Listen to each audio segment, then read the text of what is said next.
Hi viewers, welcome to our channel. ప్రస్తుతం మనతో పాటు దామ బాలాజీ గారు సీనియర్ జర్నలిస్ట్ ఉన్నారు. వారితో ఒకసారి మాట్లాడదాం. సార్ నమస్కారం సార్. నమస్తే. సార్ కొన్ని రోజుల నుంచి కూడా ఆర్జీవి గారి అరెస్టు పైన ఒక పెద్ద చర్చే జరుగుతుంది సార్. పోలీసులేమో బృందాలుగా ఏర్పడి అతను వెతుకుతున్నారు, అతను అజ్ఞాతంలో ఉన్నారని వాళ్ళు చెప్తారు. ఆయనేమో టీవీ ఛానల్స్ దగ్గరికి వెళ్ళేసి ఇంటర్వ్యూలు ఇస్తున్నారు. ఇంత ధైర్యంగా అంటే పోలీసులు అరెస్ట్ చేస్తారన్న భయం కూడా లేకుండా ఆర్జీవి గారు ఈ విధంగా ఇంటర్వ్యూలు ఇవ్వడం పట్ల ఒక అనుమానం చాలా మందిలో కలిగింది సార్. అది లోకేష్ గారితో ఆర్జీవి గారికి ఒక డీల్ కుదిరిపోయింది. అరెస్టు కన్ఫర్మ్ అయితే అవ్వదు ఆర్జీవి గారిది అని చెప్పేసి చెప్తున్నారు సార్. మరి నిజంగా ఆ డీల్ కుదిరే అవకాశం ఉందా? మరి పోలీసులు ఇప్పుడు ఏం చెప్తున్నారు? వెతుకుతున్నారు కదా, అజ్ఞాతంలో ఉన్నారని చెప్తున్నారు కదా, ఏంటి అసలు? ఆర్జీవి మామూలుగా మొన్న కూడా ఒక 26 పాయింట్ల ఒక నోటు రిలీజ్ చేశాడు, ప్రెస్ నోటు. దాని తర్వాత ఆయన చాలా మీడియా ఛానల్స్తో ఆయన మాట్లాడుతున్నారు. నిన్న కూడా ఒక పెద్ద మీడియా ఛానల్ ఆయన వెళ్ళి అక్కడ చాలాసేపే క్వశ్చన్స్కి ఆన్సర్స్ ఇచ్చాడు, తన అభిప్రాయం చెప్పాడు. సో ఆయన క్లియర్గా స్టూడియోలలో లేకపోతే హైదరాబాద్లోనే ఉంటున్నాడు. అయినా కూడా పోలీసులు ఆయన ఎస్కేపు ఆయన దొరకట్లేదు అని ఎందుకు చెప్తున్నారు? ఎందుకంటే నిన్న కూడా బీబీసీతో ఒంగోలు డిఎస్పి శ్రీనివాసరావు ఆయన ఏం చెప్తున్నాడు బీబీసీతో అంటే, రామ్ గోపాల్ వర్మ డెన్లో లేడు, ఆయన పరారులో ఉన్నాడు అని బీబీసీతో చెప్పాడు. సో బీబీసీ వాళ్ళు ఆర్జీవీని కాంటాక్ట్ చేస్తే ఈయన దానికి రిప్లై ఇవ్వలేదు, కాంటాక్ట్లోకి రాలేదని కూడా వాళ్ళు రాశారు. అంటే క్లియర్గా ఒక పక్క పోలీసులేమో ఈయన పరారులో ఉన్నాడు, అందుబాటులోకి రాలేదు, డెన్కి వెళ్తే డెన్లో లేడు, ఇవన్నీ వాళ్ళు చెప్తున్నారు. ఆర్జీవీ ఏమో నేను ఎక్కడికి పోలేదు, పోలీసులు వచ్చినప్పుడు కూడా నేను ఇక్కడే ఉన్నాను, బట్ ఆ టైంలో పోలీసులు వచ్చిన 2 గంటలు ఆ టైంలో నేను బయటకు వెళ్ళాను, వాళ్ళు వెళ్ళినాక మళ్ళీ కూడా డెన్లోనే ఉన్నాను, నేను ఎక్కడికి పోలేదు, వాళ్ళు కూడా డెన్ లోపలికి రాలేదు. నిజంగా అరెస్ట్ చేయాలని వచ్చుంటే డెన్లో వచ్చి వెతికేవాళ్ళు కదా, మా వాళ్ళు చెప్పారు లేదని చెప్తే ఎవరైనా అందరూ కూడా ఉండి కూడా లేదని చెప్పొచ్చు కదా. మామూలుగా పోలీసులు లేదని చెప్తే వెళ్ళిపోరు కదా అరెస్ట్ చేయాలని వచ్చుంటే. సో అరెస్ట్ చేయాలని రాలేదు వాళ్ళు.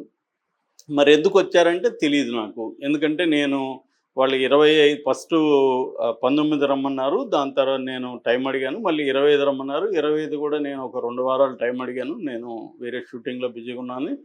నేను ఆ టైం అడిగిన అంటే మెసేజ్ పెట్టిన 30 నిమిషాల్లోనే వాళ్ళు ఇక్కడ ఉన్నారు. అంటే వాళ్ళు ఆల్రెడీ ఇక్కడికి వచ్చేసారు, నేను రానని వాళ్ళ అభిప్రాయంతో ఇక్కడికి వచ్చేసారు. నన్ను అరెస్ట్ చేయడానికి వచ్చుంటే వాళ్ళు లోపలికి వచ్చి డెన్లో చూసేవాళ్ళు, డెన్లోకి రాలేదు, బయటే 2 గంటల పాటు ఉండి వెళ్ళిపోయారు. అంటే వాళ్ళు డెన్ దగ్గరికి వచ్చామని మీడియాకి తెలియజేయడానికి వచ్చారా, లేకపోతే నన్ను అరెస్ట్ చేయడానికి వచ్చుంటే వెతికేవాళ్ళు. మరి ఎందుకు వచ్చారు అనేది నాకు కూడా తెలియదు. ఎందుకంటే నేను టైం అడిగే లోపలే 30 నిమిషాల్లోనే ఇక్కడికి వచ్చారంటే ఆల్రెడీ వాళ్ళు హైదరాబాద్లోనే ఉన్నారు అనేది ఆయన చెప్తున్నాడు. రెండోది ఆయన మామూలుగానే ఆయన లాజికల్గా మాట్లాడతారు కాబట్టి అనేక విషయాల్ని ఆయన వైపు నుంచి సమర్థించుకుంటూ ఆయన మాట్లాడారు. అందులో ఇదేదంతా ఎవరు ఎక్కడ మాట్లాడినా ఫైనల్గా కోర్టులో తేలాలి, అది కూడా ఆయన కూడా అదే అంటున్నాడు. నేను ఫైనల్గా లా అబైడింగ్ సిటిజన్, ఖచ్చితంగా ఇప్పుడు వాళ్ళు లేదు మేము 2 వారాల టైం ఏమో ఇప్పటికిప్పుడు నువ్వు రావాలంటే వెళ్తాను నేను, అదేమీ లేదు. అడిగాము మామూలుగా టైం ఇస్తే ఓకే, లేకపోతే లేదు. రెండవది నేను వర్చువల్గా అటెండ్ అవుతానని కూడా వాళ్ళకి చెప్పాను. ఎందుకంటే ఇదేమీ హత్య కేసు కాదు, లేకపోతే దేశద్రోహం ఇంకోటో సీరియస్ క్రైమ్ కాదు. ఇది ఎప్పుడో 1 ఇయర్కి ముందు పెట్టిన ఒక ట్వీట్ మీద ఎవరో సంబంధం లేని ఒక వ్యక్తి ఇచ్చిన కంప్లైంట్ సంబంధించిన ఇది. సో ఇది ఆల్రెడీ నేను కోర్టులో కూడా వేసాను, ఇవన్నీ ఆయన నేను చెప్తున్నాడు. సో బేసిక్గా ఏంటంటే నవంబర్ 10న అక్కడ మద్దిపాడు మండల తెలుగుదేశం కార్యదర్శి మొత్తనపల్లి రామలింగయ్య అనే వ్యక్తి ఫస్ట్ కేసు పెట్టాడు. దాని తర్వాత అక్కడక్కడ కేసులు పెడుతూ వచ్చారు. అమలాపురం దగ్గర నుంచి అన్ని చోట్ల ఈయన మీద ఇప్పటి వరకు 9 కేసులు నమోదైనట్టుగా చెప్తున్నారు. సో ఈ కేసులకు సంబంధించి ఆయన హైకోర్టులో ఫస్ట్ కేసుల్ని కొట్టేసేమని వేశారు, హైకోర్టు కొట్టడానికి ఒప్పుకోలేదు. దాని తర్వాత ఆయన ఏం చేశారంటే ఈ ముందస్తు బెయిల్కి అప్లై చేసుకోమని హైకోర్టు చెప్పింది, ముందస్తు బెయిల్కి అప్లై చేస్తూ ఆయన పిటిషన్ వేశాడు. దాని తర్వాత ఆయన ఇంకొక ఛాలెంజ్ చేస్తాడు కోర్టులో. అదేంటంటే ఒక నేరానికి ఒక ఎఫ్ఐఆర్ ఉండాలి తప్ప ఇన్ని ఎఫ్ఐఆర్లు ఎలా ఉంటాయి అనేది ఈయన ప్రశ్నించాడు. దాంతో అది ఇప్పుడు డిసెంబర్ 2కి అంటే రేపటికి అది కోర్టులో వాయిదా ఉంది. అయితే ఇక్కడ ఏంటంటే ఇప్పుడు వస్తున్న కొత్త వార్త ఏంటంటే రామ్ గోపాల్ వర్మ ఇంత ధైర్యంగా బయటకు వచ్చి మాట్లాడడం, అట్లాగే పోలీసులు ఈయన ఇక్కడ ఉన్న అందరికీ అందుబాటులో ఉన్న పోలీసులేమో డిఎస్పి శ్రీనివాసులు ఆయన పరారులో ఉన్నాడని చెప్పడం, ఇవన్నీ చూస్తూ ఉంటే పోలీసులు ఆర్జీవి కలిసి ఏదో డ్రామా ఆడుతున్నారు. అంటే ఆర్జీవి ఆల్రెడీ లోకేష్తో ఎప్పటి నుంచో ట్రై చేస్తున్నాడని మనం కూడా చెప్పుకున్నాం. ఆల్రెడీ వార్తలు వచ్చాయి. ఎలక్షన్ ముందే 3 నెలల ముందే ఆయనకి ఒక ఏదో ఒక డౌట్ వచ్చింది. తెలుగుదేశం మళ్ళీ అధికారంలోకి వస్తుందేమో అని డౌట్ వచ్చింది. అందుకని ఆయన తన పట్ల కోపంగా ఉన్న లోకేష్తో కాంప్రమైజ్ అవ్వడానికి ట్రై చేశాడు, వేరే మధ్యవర్తులను పంపాడన్న ఒక వార్త వచ్చింది. అందులో నిజమా అబద్ధం తెలియదు, కానీ పాజిబిలిటీస్ అయితే ఉన్నాయి. ఎవరైనా ఇప్పుడు మన మీద కేసులు పెట్టినప్పుడు మనం ఏం చేస్తాం, ఒకటి లీగల్గా ఎదుర్కోవాలి, 2 లీగల్ కంటే కూడా లాబింగ్ చేయగలిగితే బెటరు. ఎందుకంటే లీగల్ ప్రాసెస్ అనేది ఇండియాలో క్రిమినల్ జస్టిస్ సిస్టమ్ అనేది ప్రాసెస్ ఈజ్ పనిష్మెంట్. ఇప్పుడు ఈయన మీద పెట్టిన కేసులు ఏవి రేపు కోర్టులో నిలబడకపోవచ్చు, కానీ ఈయన ఇవన్నీ ఫేస్ చేయాలి. 9 కేసులు పెట్టారు, 9 కేసుల్లో తిరగాలి, ఈయన కోర్టులకు వెళ్ళాలి, విచారణకు వెళ్ళాలి. ఒకవేళ ఈయన మీద ఈ మధ్య ఏం చేస్తున్నారు, అక్కడ ఆంధ్రప్రదేశ్లో పోస్టులు పెడుతుంటే కూడా బెయిల్ రాని వేరే సెక్షన్లో క్రిమినల్ యాక్టివిటీస్ కింద పెడుతున్నారు. అంటే ఈయన జనాలను రెచ్చగొట్టడం వల్ల రాష్ట్రంలో శాంతి భద్రతలకు విఘాతం కలిగిస్తున్నాడు, ఇలాంటి దాన్ని ఇంకొంత పెంచి బెయిల్ రానికుండా చూసుకునే కార్యక్రమం చేస్తున్నారు. దీనివల్ల ఏమవుతుంది, ఈయన రేపు జైలుకి వెళ్ళే పరిస్థితి కూడా ఏర్పడవచ్చు. ఇవన్నీ ఎందుకు మనం ఫేస్ చేయాలి, మనకున్న కాంటాక్ట్స్ ద్వారా దీన్ని పరిష్కరించుకోవచ్చు, ఏదో వాళ్ళకి పర్సనల్గా సారీ చెప్పడం అలాంటివి చేస్తే పోతుంది కదా అనేది ఎవరైనా అనుకుంటారు. ఆర్జీవీ కూడా అనుకునే అవకాశం ఉంది. ఎందుకంటే ఆర్జీవీకి మంచి సంబంధాలు ఉన్నాయి. ఇక్కడున్న చీఫ్ మినిస్టర్ ఆర్జీవీ ఫ్రెండే రేవంత్ రెడ్డి. అట్లాగే అక్కడ కూడా ఆంధ్రప్రదేశ్లో కూడా తెలుగుదేశం నాయకులు చాలామంది ఆయనకి తెలిసిన వాళ్ళు ఉంటారు, అభిమానులు ఉంటారు. సో లేదా ఫ్రెండ్ ఆఫ్ ద ఫ్రెండ్ ఉంటారు.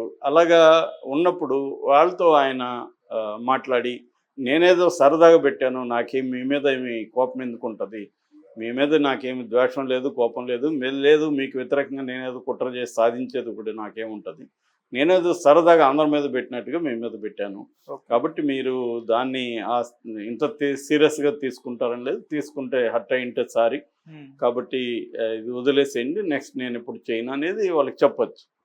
సో చెప్పడం ద్వారా ఏమవుతుందంటే మెల్లగా డైల్యూట్ అవుతుంది. వాళ్ళకి కూడా ఒక్కసారిగా ఇప్పుడు కేసులు ఎత్తేయలేరు కదా వాళ్ళు. అందుకని వాళ్ళు ఏం చేస్తారంటే, మేము ఆయన దొరకలేదని వాళ్ళు అంటుంటారు, ఈయనేమో నేను ఇక్కడే ఉన్నానని ఈయన అంటుంటాడు. కోర్టులో ఎట్లాగూ ఈ అరెస్ట్ చేయమని అయితే కోర్టు చెప్పదు, ముందస్తు బెయిల్ రావచ్చు రాకపోవచ్చు. ఒక దాంట్లో వస్తున్నా ఇంకా అన్నిట్లో కూడా ఈయన ముందస్తు బెయిల్కి ట్రై చేసుకుంటాడు. ఈ ముందస్తు బెయిల్ వచ్చే వరకు మిగతా వాళ్ళు అయితే సైలెంట్గా ఉండరు. ఈ ఒకవేళ ఈయన బెయిల్ రాకపోతే, అప్పుడు అరెస్ట్ చేయకపోతే అప్పుడు ఈ థియరీ కన్ఫర్మ్ అయినట్టు. ఎప్పుడైనా కూడా ఇట్లాంటి వాటిలో అనేక కాన్స్పిరసీ థియరీస్ ముందుకు వస్తుంటాయి.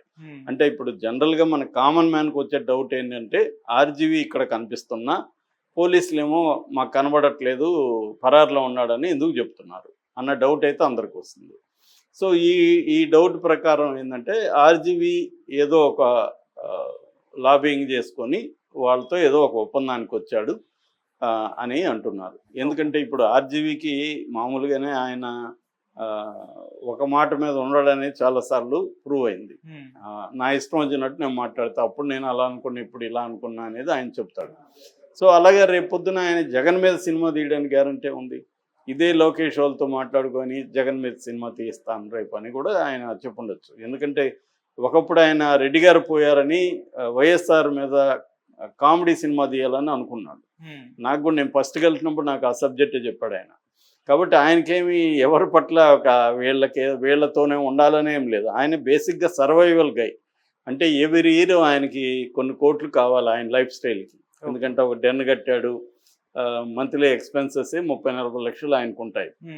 ఈ 30-40 లక్షలు ఎలా రావాలి, ఆయనకి పెద్ద ప్రొడ్యూసర్లు పెద్ద సినిమాలు లేనప్పుడు ఎలా రావాలంటే ఎవరినో ఒక గైని ఆయన పట్టుకునే పనిలో ఉంటాడు. మామూలుగా వాళ్ళ క్యాంపులో చెప్తుంటారు, మేము అనేక వలలు ఇస్తూ ఉంటాం, ఏ వలలో ఏ చేప పడుతుందో మాకు కూడా తెలియదు, పడితే ఆ చేపతో వంట జరుగుతుందని. అంటే ప్రొడ్యూసర్లకు వలేస్తూ ఉంటాము, దేంట్లో ఏది పడుతుందో తెలియదు.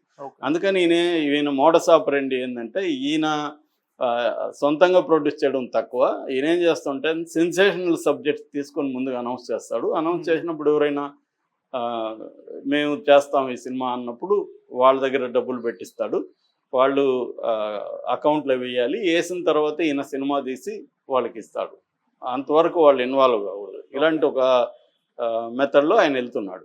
అది తప్ప ఒప్పు అనేది ఎవడు జడ్జి చేయడానికి ఎవడు లేదు ఇక్కడ. అదే ఆయన లైఫ్ స్టైలు, ఆయన తనకి నచ్చిన విధంగా తనకి సాధ్యమైనంత పద్ధతిలో ఆయన వెళ్తున్నాడు. అలాగా రేపొద్దున ఇదే తెలుగుదేశం వాళ్ళు జగన్ ఇచ్చిన డబ్బులు మేము ఇస్తాము, ఇప్పుడు జగన్కి యాంటీగా సినిమాలు తీయంటే తీయచ్చు. ఆయనకేమి నేను జగన్ నిన్న కూడా అన్నాడు నాకు జగన్ ఇష్టమని, రేపొద్దున జగన్ ఇష్టమే, జగన్ అందుకని సినిమా తీస్తున్నానని కూడా అంటాడు ఆయన.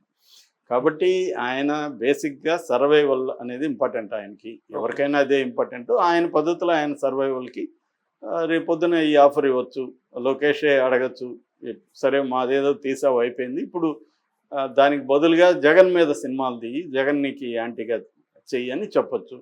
రేపొద్దున ఆయన హూ కిల్డ్ బాబాయ్ అని సినిమా తీయచ్చు, సో జగన్కి యాంటీగా. లేకపోతే అమెరికాలో జగన్ అని ఇంకొక అదాని కథ తీయచ్చు. కాబట్టి ఆయన సాల్వ్ చేసుకొని ఉండడం అనేది మనం అనుకోవడానికి లేదు. ఎందుకంటే ఆయనకు కైండ్ ఆఫ్ తెలివితేటలు ఉన్నాయి. ఆయనకి క్రైసిస్ వచ్చినప్పుడు అందరినీ ఎవరినైనా కూడా ఆయన కాంటాక్ట్ చేయగలడు. పరిస్థితి చూస్తే మాత్రం ఏదో తెర వెనుక ఒక ఒప్పందం కుదిరినట్టుగా మాత్రం అనిపిస్తుంది. Okay sir, thank you so much.